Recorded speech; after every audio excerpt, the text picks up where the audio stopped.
और इस बार वोट कम हुआ उनका, उनकी बेल्ट पे वोट कम हुआ। राज बिहारी साहब आपका कमेंट। लेकिन वोटिंग परसेंटेज तो कम नहीं हुआ है। देखिए मथुआ का कह रहा हूं मैं, वो जो उस बेल्ट की बात कर रहा हूं, ओवरऑल में देखिए मथुआ बेल्ट में भी देखेंगे तो पिछले चुनाव के मुकाबले तो वोटिंग परसेंटेज बड़ा है, लेकिन उनके जो पॉकेट्स है वहां पर कम हुआ है। ये तो देखो रिजल्ट बताएगा। लेकिन ये है कि भावनाओं को जरूर भड़काया गया था उनकी।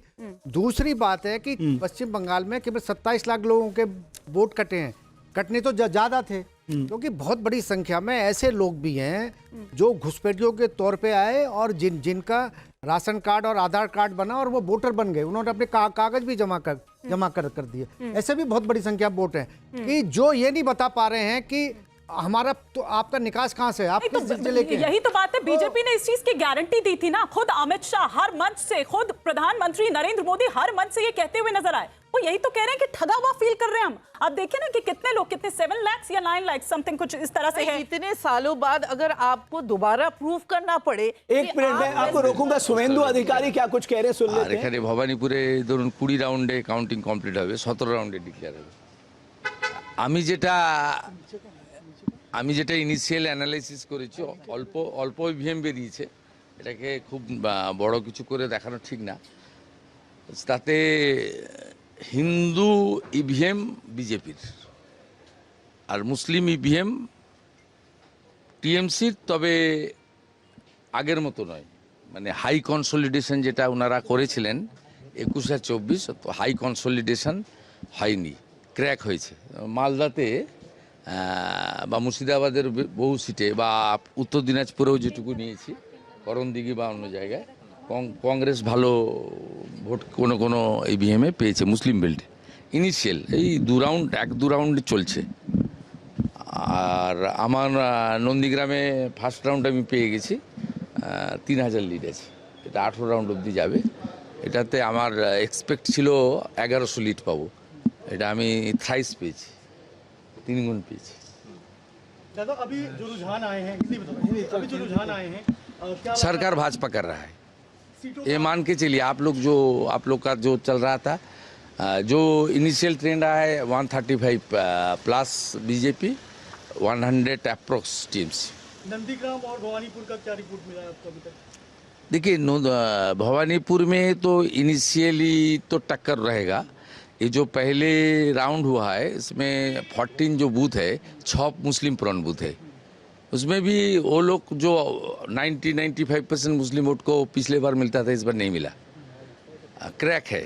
और जो 8 हिंदू बूथ है उसमें मेरा लीड है। ये भवानीपुर का मैं 9-10 राउंड से आप देख लेना, मैं पूरा संभाल के आगे चला जाऊंगा। ये 77 वार्ड आ जाएगा, उसमें ममता बनर्जी का काफ़ी लीड होगा। 3, 4, 5 राउंड 6 राउंड तक उसको मैं मेकअप कर दूंगा। वो उसका 10 राउंड का बाद उनका बहुत खड़ा होना मुश्किल हो जाएगा। मिल के देखिए पूरा जो ट्रेंड है एंटी इनकम्बेंसी साथ साथ हिंदू पोलराइजेशन, इनिशियली हम लोग देख लिया। Hindus are consolidated in favour of lotus. It's a very good signal for us.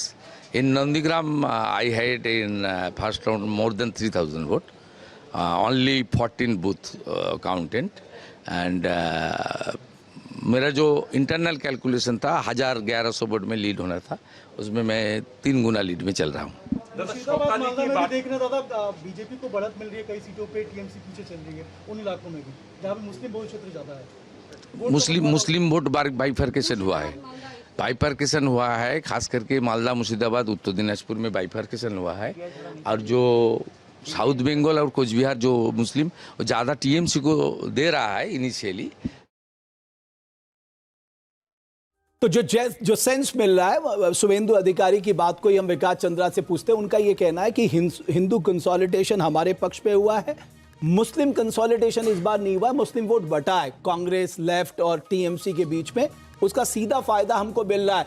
ये शुभेंदु अधिकारी कह रहे हैं विकास, और कह रहे हैं कि देखिए 8-9 तक तो ममता बनर्जी भवानीपुर से आगे दिखेंगी, लेकिन उसके बाद जो है वो सब कुछ उनके पक्ष में जाता दिखाई देगा।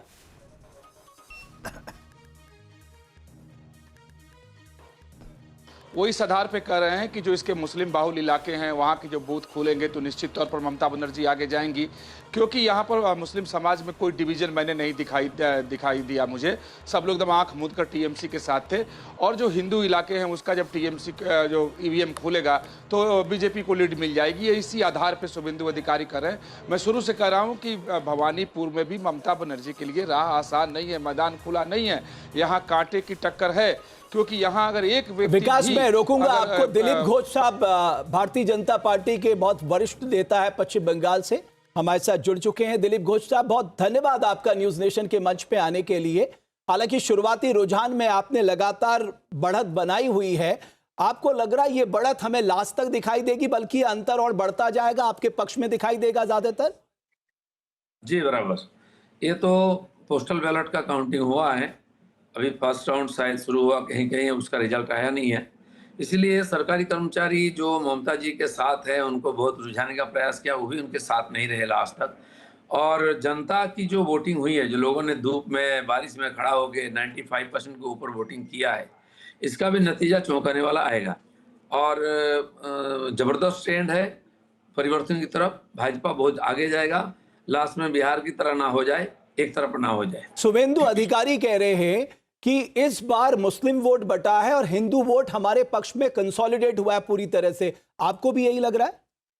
हाँ, ये नदिया, मुर्शिदाबाद, मालदा कई जगह मुझे भी लगा कि मुस्लिम वोट कट रहा है, क्योंकि मुस्लिम प्रार्थी वहाँ ज़्यादा है। जहाँ 20, 30, 35, 40% मुस्लिम है, वहाँ सारे मुस्लिम प्रार्थी, हमारा हिंदू प्रार्थी। और हिंदू समाज, ये जो मालदा का घटना, मुर्शिदाबाद बेलडंगा का घटना, मोथावाड़ी आदि का जो घटना देख रहा है पिछले कई साल से, इससे डरा हुआ हिंदू समाज वो इस सरकार से मुक्ति चाहता है, क्योंकि बंगाल को धीरे धीरे बांग्लादेश की तरफ ले जाया जा रहा है। इससे मुक्ति पाने के लिए लोगों ने वोटिंग की है और उसी दिशा में रिजल्ट भी होगा। और हिंदुओं को अपने पाले में करने के लिए दिलीप जी आप लोगों ने कोई कसर नहीं छोड़ी, लेकिन वो क्या बड़े फैक्टर आपको लगता है कि वो रहे, अगर यही ट्रेंड रहता है आगे भी? तो नहीं, देखिए, बंगाल के लोग बहुत समझदार हैं, पॉलिटिकल कॉन्शियस हैं। वो लोग आगे राजनीतिक ढंग से सोचते हैं। माननीय मोदी जी का जो सुशासन पिछले 12 साल से देश में उनका जो राज चल रहा है उसका लाभ मिल रहा है। 50 लाख के करीब युवा बंगाल से पलायन कर चुके हैं टीएमसी का अत्याचार के कारण और कुशासन के कारण।